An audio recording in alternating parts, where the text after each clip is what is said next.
بسجا زي ولدوني جنكا كم أبو يزريهم حد زفلتهم سواء الله زوم أبو نعيكا خمو دمريوني بحفشة أنا زوم أبون تبو ركب لنا تبو متحلايك لنا أنا بتناتهم شجرون بعقمي أبقونه ماله سوم جا أبقوني الله نزوم أبو سلزة حالي لهم أبقدس قربان أبنسها قاروس لزدلي كي تقباني جن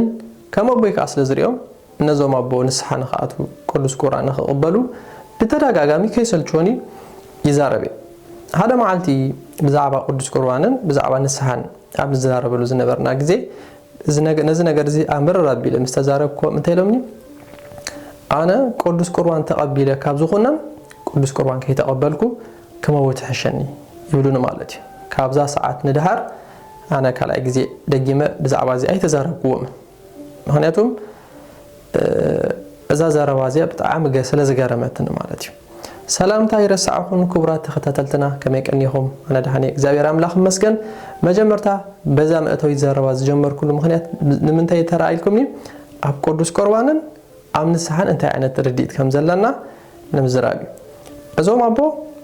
أب ناي سوسا أب سوسان كلتن سوسان سلستن زجبروا أب كم علم زركوا هينهم أب قدس قربان زلهم رديد جيجا رديد أبنت أبيرتران ببزحتهم أبوتاتنا بكعديتاتنا قدس قرآن قربوا كبارو خلون تيمزلو أي أنس دكاي مسمر عخو دكاي تسقط مستحاسكي قدس قرآن قرب يبلو يوم ببزحتهم أبوتاتنا عديتاتنا مالتي إذا تمرتكن كابيز مزاي ماني مهيرنا مصحف قدس دي مهيرنا ويس من ممر دي مهيرنا ليكون دي مهيرنا بينز مصا تمرتي እግዚአብሔር አምላክና ካና በጊዜን እስነትና ይዝደለና ዛት ወይ ከመጽሐፍ ቅዱስ እግዚአብሔር አምላካ በጊዜን እስነትካ ወይ ከመንስ ያብዘለኻሉ ጊዜ ክትዝክር ከምዘለካ አምላክና አዚዙና ምክንያቱም መንስ የተለኻ ወይ ከ ኒሽ ያብዘለኻሉ ጊዜ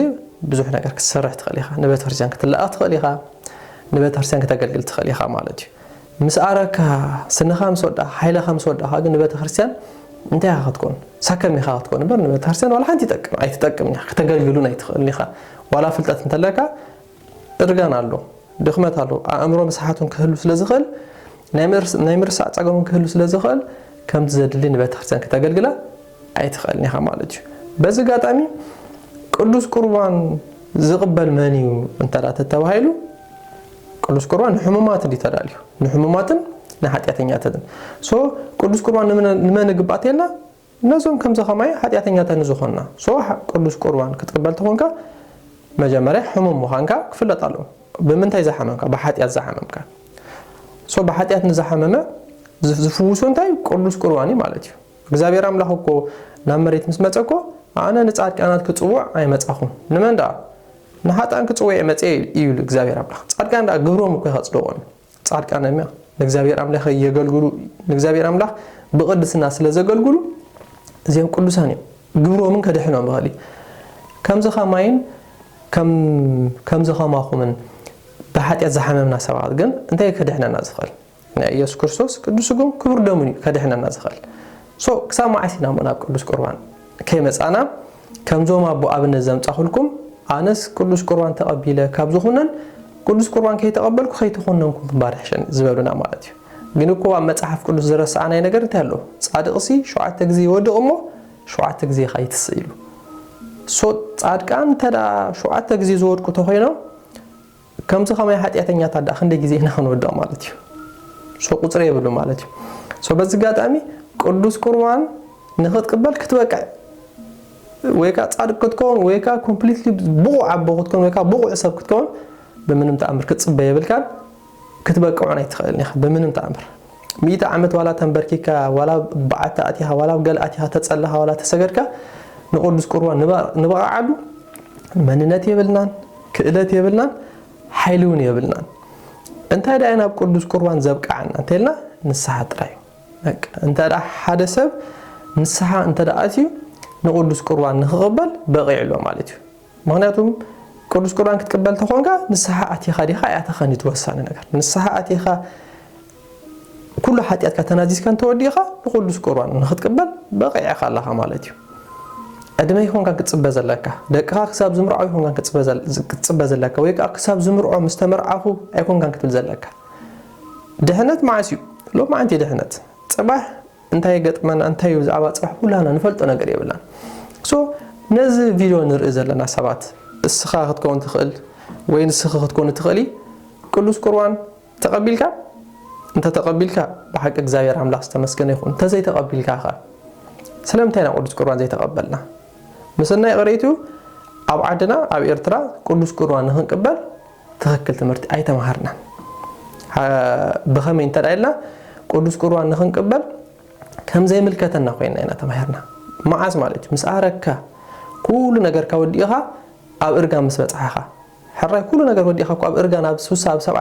عام تبتيح خاكو تبتيحك أجزابك أوكي تصبو أدلجر كاش أوكو هات قبليها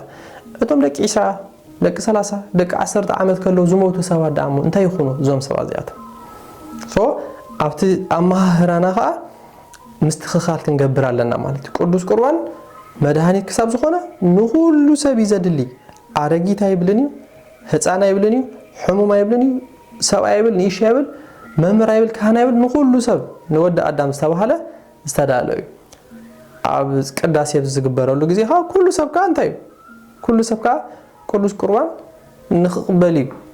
زدالو زلو مالتي كن احنا كن بسنك دخمتنا قدوس قرآن اي تقبلنا مالتي نقبل قبانا نيرو ممهارنا ابوتاتنا اديتاتنا كبوس كسونا نيروم قدوس قرآن نقبل ابناي ግብጽን ابناي سوريان بتهرستيان اسكنخيل كلهم يم قدوس قرآن زقبلوا كلهم قدوس قرآن ስለተቀበሉ በقعም ስለሱ بقع ስለሱ ሆንዴም ወይስ ኃጢያ ስለዚህ ይገብሩም አብዚያና አስቢራ ሐንተ ነገር ተخزارب ካብ ቅዱስ ቁርባን ከይተቀበልካ ካብተ ሞት ቅዱስ ቁርባን ተቀበልካ ኃጢያት ሰሪሕ ሙዳቅ ሕሸካ ንምንታይ ቅዱስ ቁርባን መስተቀበልካ ኃጢያት ውድቃት ከም ዘለውኮ ሐዋርያ ጴጥሮስን ይሁዳን እኮ አብነት አለውና እኮ ሐዋርያ ጴጥሮስ በምንታይ አብነት ሆነና ተልና ሐዋርያ ጴጥሮስ ሐሙስ ቅዱስ ቁርባን ቆሪቡ ኢየሱስ ክርስቶስ አይፈልጦን ይሉ ሰለስተ ጊዜ ኸይዱ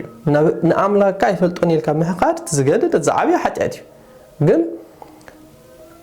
ተዛዓቢ ንሳሒብ ንእግዚአብሔር አምላክ ከም ዝኸሓደ ንእግዚአብሔር አምላክ ከም ዝኸሓደ ስለስተረዶ አምሪሩ በመብካይ ካብ እግዚአብሔር እንታይ ረኺቡ ንሳሕ ረኺቡ ማለት እዩ ግን ካ ቅዱስ ቁርባን ቆሪቡ ቅዱስ ቁርባን ምስ ቆረበዩ ንኢየሱስ ክርስቶስ ዝኸሕድ ዘሎ አብና ይሁዳኻ ከምቶም ኩሎም ቅዱሳን ሐዋርያት ቅዱስ ቁርባን ተቀቢሉ ግን ካ ንእግዚአብሔር አምላክ ሸይጡ ንእግዚአብሔር አምላክ ክሄዱ ተጣዒሱ እምበር አይተነስሐም ተጣዒስካ ስቕም ባሉ እኹል አይኮነት እንታይ ትገብራለካ ትንሳሐለካ ሶ ያህዋተይ ቅዱስ ቁርባን ምስ ቆረብና ውድቀት ጽባህ ውድቀት አለው ብዛዕባ ውድቀት ዘይኮና ክንሓስብ ዘለና ብዛዕባ ምትሳ ብዛዕባ ንሳሕና ክንሓስብ ዘለና ሶ ነዚ ትሪኡ ዘለኹም ነዚ ትርኢ ዘለኻ ሓፍተይ ነዚ ትርኢ ዘለኻ ሓወይ ቅዱስ ቁርባን ንኽንቆርብ ንሳሕ ጥራይ ዘለና ቅዱስ ቁርባን ቆሪብካ ውድቀት ተጋጥመካ ኸእል እዩ ኣብ ዝሙይ ክትወድቕ ትኽእል ኢኻ ኣብ ዝተፈላለዩ ዓይነት ሓጢያት ክትወድቕ ትኽእል ኢኻ ግን እግዚአብሔር አምላክ እንታይ ይሉና ጻድቅ 7 ጊዜ ይወድቅሞ 7 ጊዜ ትሰኢሉና ንጻድቅ ንሕና ግን ጻድቃን አይኮና ድኹማቲና ክንወድቅና ግን ክንስአለና እንታይ ይባሃል ውድቀት አዳማዊዩ ወዲካ ዘይምትሳእ ግን ሰይጣናዊ ይባሃል ውድቀት አዳማዊ ባህሪያት እንተዳ ኮይኑ ዛት ወይካ እግዚአብሔር አምላክ እንታይ ይሩልናሎ ንሳሕ ይሩልናሎ ብኡ ጌርካ ወዲካ ብኡ ጌርካ ምትራፍ ግን ናይ አዳማው ባህሪያ ዘይኮነ ናይ ሰይጣናው ባህሪያት ማለት እዩ ሶ ያህዋተይ ቅዱስ ቁርባን ንኽንቀርብ እንታይ ዘለና ንሳሕ ጥራይ ዘለና ንነሳሕሞ ምስተነሳሕና ንቅዱስ ቁርባን ብቑዓት ንኮንና ግብርና ይኮነን ዘብቃዕና ናይ እግዚአብሔር አምላክ ጸጋ ናይ መድኃኔዓለም ይቅረብሃለን አቦነትን ግን ንቅዱስ ቁርባን ኩሉ ኃጢያትና ኸፋአትና ሸፊኑ እንታይ ገብረና ናብ ቅዱስ ቁርባን ይብቃዕና እምበር ንቅዱስ ቁርባን ንበቃዓሉ ጽሬት ወይካ ንጽህና ወይካ ቅድስና ስለዘለና አይኮነ ናይ እግዚአብሔር አቦነት ግን ስለዘብቃዕና ማለት እዩ ሶ ያህዋተይ ቅዱስ ቁርባን ንምቅራብ ንሕሳብ ቅዱስ ቁርባን ንኽንቅበል እንታይ ነገር ፕላን ነውጽእ ክሳብ ንኣርግ ክሳብ ዕድሜና ዝውስኽ ኣይንጸበ ምክንያቱም እግዚአብሔር አምላክ ኩሉ ግዜ ንኽንሳሕ መዓልትና መዓልቲ እንታይ ገብረና እዩ ኣብ ሰብ ሓዲሩ ኣብ መምሃራን ሓዲሩ ኣብ መዝሙር ኣብ ዝተፈላለዩ ቦታ እንዳሓደረ እግዚአብሔር ኣምላኽ ስለዘረዳእና ማለት እዩ ብምቕጻል ቅዱስ ቁርባን ምስ ቆረብካ ውድቀት ኣሎ እንታይ ዓይነት ውድቀት ሰቢኻ ቀሰብኮ ወላ ሓጢያት ኣይትግበር በሐሳብካ ኮ ዝተፈላለዩ ክፉ ሓጢያት ኮ ተሰራሕ ኮ ብሕልና ብዙሕ ዓይነት ክሕሰብ ዘይግቦ ሓሳብ ተሐስብ ኣብ ቅድሚ ቤተ ክርስቲያን ኣቲኻ ዘየለ ሓሳብ ተሐስብ ብዙሕ ዓይነት በአእምሮኻ ዝግበሩ ሓጢያት ኮሎ ካብ ኣእምሮኻ ሓሊፉኻ በግብርኻ ሓጢያት ክትሰርሕ ኢኻ ብዙሕ ዓይነት ሓጢያት ኣሎ ነዚኣቶም ጠጠኽቶ ብሎም ኣይትኽእል ኢኻ ግን እንታይ ኣለካ ንስሓ ኣለካ ተነሳሕ ንኣባት ነፍስኻ ነገር ምስተፈታሕኻ ናብ ቅዱስ ቁርባን ከቀረብ ተቐበል በቃ that much simple እኮ እዩ ክሳዕ ክንዚ ኣቕሊልና እስከ ንርአዮ እስከ ንምንታይ ከይተነሳሕኻ ይኮንካ ንኩኑ ቅዱስ ቁርባን ተኣቱ ዘለኻ ቅድሚ ናብ ቅዱስ ቁርባን ምምጻእኻ መጀመርታ ተነሳሕ ብዛዕባ ቅዱስ ቁርባን እንታይ ከም ዝኾነ ሕግታት ናይ ቅዱስ ቁርባን ከዓ ተማሃር እንታይ ከም ዝኾነ ፍለጥ ንኣባት ነፍስኻ ሕተት ኩሉ ዝሳት ምስ ፈለጥካ ቅዱስ ቁርባን ምስ ኣተኻ ይከብደካኒ ገለገለ ሰብ ቅዱስ ቁርባን ከይተረዱ ናብ ቅዱስ ቁርባን ይኣቱሞ ከይተረዱኻ ኣብ ቅዱስ ቁርባን ከዓ ይወፅእ ወይ ከዓ ምናልባት ሓንቲ ጓል ኣፍቂርዋ ታጓል ትምህርተ ሰንበት እንተ ኮይና ወይ ከዓ ቅዱስ ቁርባን ተቆረብቶ ኮይና ነታ ጓል ንምርካብ ዝኣክል ኣብ ቅዱስ ቁርባን ኣቱ ምክንያቱም ታጓል ኣነ ዝምርዓውካ ተኮይነ ብቅዱስ ቁርባን ጥራይ ዝምርዖ ስለ ዝበለት ማለት እዩ ከምኡ ኢሉ ምስ ኣተወ ከይተረዱ ኣቱ ስለ ዘሎ ምስ ተባእሰ ከይተረዱኻ ካብቲ ቅዱስ ቁርባን ወፅእ ሶ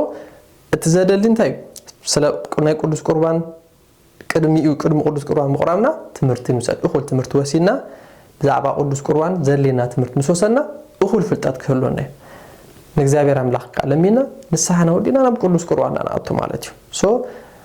ከምዞም ኣቦ ኣብነት ዘምጻኹልኩም ቅዱስ ቁርባን ተቐቢለ ካብ ዝኾነን ከይ ተቐበልኩም ማትሕሸን ከም ዝበልዎ ከምኡ ከይንኸውን ንጠንቀቕ ኣሕዋተይ ሶ ዘረባኺ ይብዛሃልኩም እግዚአብሔር ኣምላኽ ምሳኹም ይኹን ቅድስተ ድንግል ማርያም መድኃኔዓለም ምሳኹም ይኹን ሊቀ መላእክት ቅዱስ ሚካኤል ፍጡነ ረድኤት ቅዱስ ጊዮርጊስ ምሳኹም ይኹን ኩሉ ጽቡቕ ምንኤልኩም ሰሰናይ